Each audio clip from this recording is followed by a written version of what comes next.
To make use of the good time saved, we're going to talk about the School of Medicine. To introduce myself, my name is Professor Jenkins Shui. I'm a clinical medicine doctor. I did my medical degree in the United Kingdom, and I actually went to Canada to do my postgraduate training. So now I'm back here at the medical school.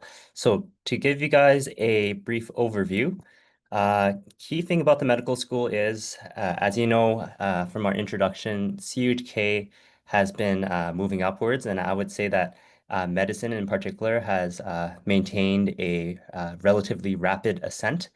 As Hong Kong, there's only two medical schools, and when CUHK opened, it actually climbed up quite quickly in the whole Asia Pacific area. Jonathan, can you make full screen your slides? Is it not full screen? Let me No. see. Okay. Uh, No, you just have to press projection projection. at the bottom right. Bottom right. There you go. Yeah, Okay. Is you it got full it. screen now? Okay. Not yet, not yet. It's Oh, back again. interesting. It is projected as full screen on my side. Oh, really? Yeah, Hmm. yeah. It might be a, let's see. Let me try that one more time. I'll share my screen instead of the app. I think that's what it is. Okay. All right. Okay, how's that? Yeah, you're good. Okay, perfect. So yeah, just carrying on from here. And as you know, CHK Shenzhen, our medical school is relatively young, and our oldest students in the clinical medicine are year 5, but the life and health sciences was established earlier. So talking about our medical academic faculty overview, in general, we have a lot of different faculty coming from all over the world. And we actually have a lot of specialists and leaders in the field, and many of them are listed in the world's top 2% scientists. I would say one distinctive feature that we have is that we have 3 different labs. So these are labs that were founded by Nobel Prize winners. So we have Ariel Warshel, Dr. Kobilka, and then Dr. Chechanova as well. So all these labs are actually actively being run, and there's a lot of research that's being done by our students, both undergraduate and postgraduate within them. And from our medical school layout, we do have a very diverse background of different professors, and we are actively building our medical school and adding more and more experts towards our field. So a couple features. One of the main core focuses is that we actually try to focus on a strong research and innovation skill set. And we also want to integrate as much AI and new technology as possible.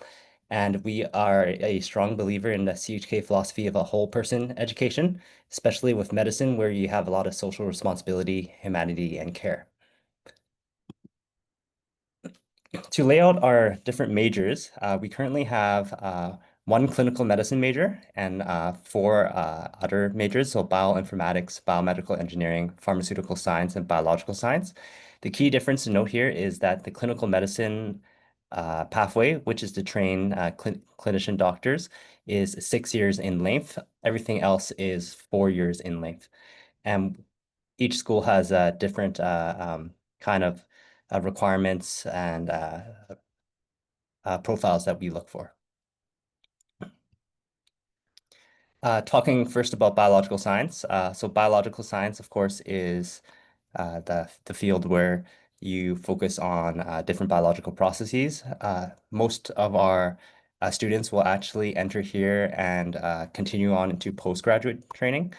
And it is a very research-heavy major, especially starting from undergrad all the way to postgraduate. To talk about bioinformatics, this is about using data to analyze different components of biology, in particular molecular dynamics and also omics, which is going to be data-driven with genes. This is another growing area, and we're happy to say that we do have a lot of processing power to facilitate increased research, especially in our Warshall Institute. Pharmaceutical science, of course, is the study of drugs. A very increasing area actually has been drug discovery and also drug safety. So our students have been working very hard towards these areas, and the employment areas for pharmaceutical sciences are actually quite diverse, especially in regulation and also industry. And of course, we have our biomedical science and engineering. Of course, biomedical engineering, this is a engineering style degree with a focus on biology. So you're actually trying to solve biomedical issues with an engineering approach. And since we're in Shenzhen, we actually have a lot of partnerships with industry and also a lot of partnerships with different programs abroad. So to quickly talk about it, with a 6-year program and other 4-year programs, we always want to make sure, following our CHK philosophy, that we focus on our students. So if our students join the clinical medicine pathway, if they find that clinical medicine is not exactly for them, they can actually shift into non-clinical medicine programs. And with some summer courses, they can actually graduate in the same amount of time. So no time lost, maybe just a bit more work during the summer, but at least you can actually have a feel for the different programs. However, if you actually start with a non-clinical program, you can't switch into clinical medicine because there's a lot of different things like anatomy and communication skills that are different subjects that from the other majors.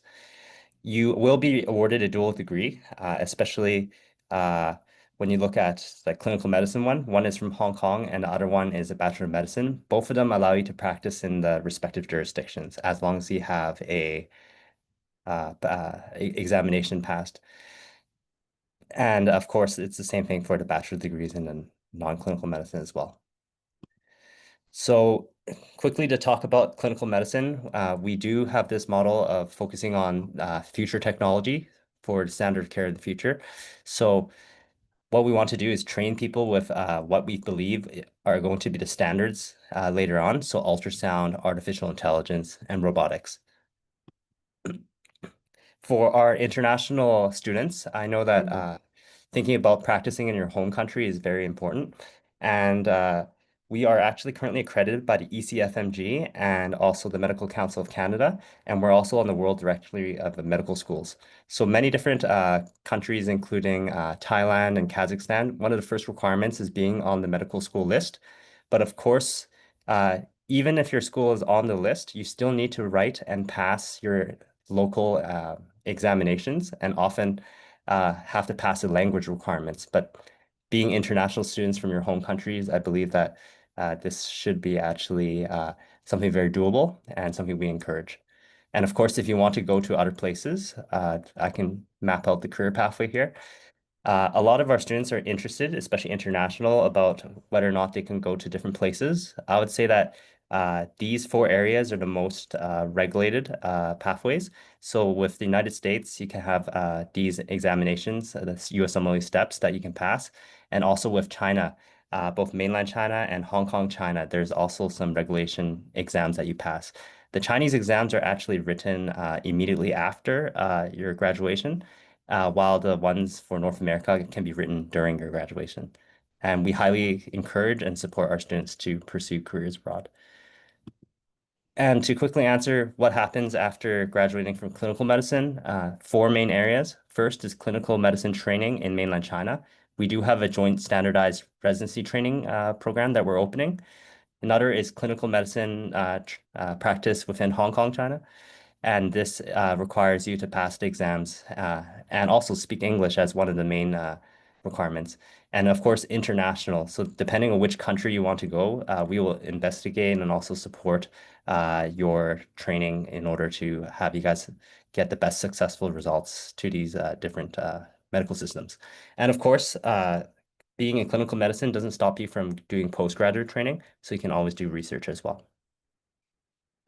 And with our hospital, which is actually opening this year, our prime candidates for recruitment will actually be within our graduation pool. And of course, with a Chinese hospital, we do encourage everybody to enhance their language skills.